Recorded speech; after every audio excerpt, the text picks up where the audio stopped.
Am I the a-hole for saying I feel like the least prioritized member of my family and like my parents' least favorite kid?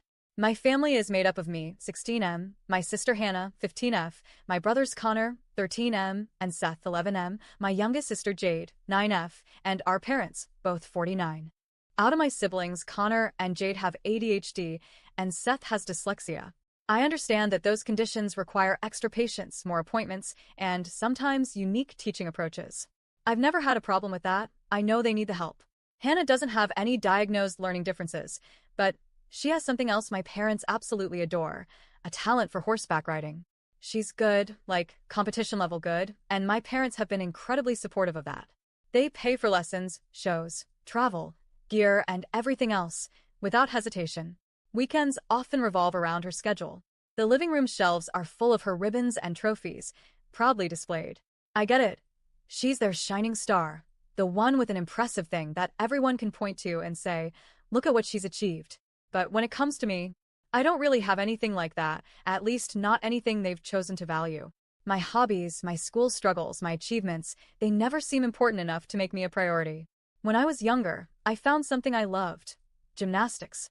I wasn't just okay at it, my coaches thought I had real potential. I felt strong, confident, and for once noticed. But after a while, my parents decided it was too much and pulled me out. No big conversation. No attempt to make it work. Just gone. Later, in middle school, I discovered carpentry. We had a class where you could build projects out of wood, and I fell in love with it instantly. I started making vases, boxes, little furniture pieces. It wasn't just fun, it was something I could pour myself into, something that felt mine. My teachers praised my work, and I started thinking maybe I could even do something with this in the future. But then my parents announced we were moving to a different school district. They told me I wouldn't be able to keep taking carpentry because it wouldn't fit with our new schedule. I later realized the truth. After we moved, Hannah still drove to her same trainer, which was farther than my carpentry class would have been, and Seth still went to his art program, which also took more time and money. So, why was mine the only activity that didn't survive the move? The move, they said, was for Jade. Her IEP wasn't being respected at her old school, and she needed a better environment. I wasn't mad at Jade for that, but I noticed this was actually the second time we'd moved for a sibling's education. The first time, it was for Seth. When my high school teachers noticed I was struggling in a few subjects, they recommended extra tutoring. They reached out to my parents more than once, and so did my guidance counselor. But my parents said it wasn't worth the money and told me I'd just have to manage on my own. My school doesn't offer free tutoring, so I've been limping through classes ever since, hoping to scrape passing grades.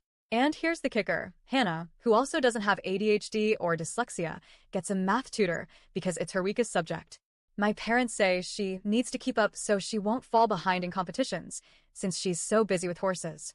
Apparently, my education isn't worth investing in, but hers is. One of the moments that really hit me was while packing for the move. I found the wooden vases I'd made for my parents in carpentry class shoved into a corner of the garage, dusty and broken. When I asked about them, they shrugged and said they were just junk and tossed them. I stood there, holding back the urge to say, I made those for you. But I didn't. I knew it wouldn't matter. After the move, family stress was high, and my parents suddenly decided we all needed family therapy.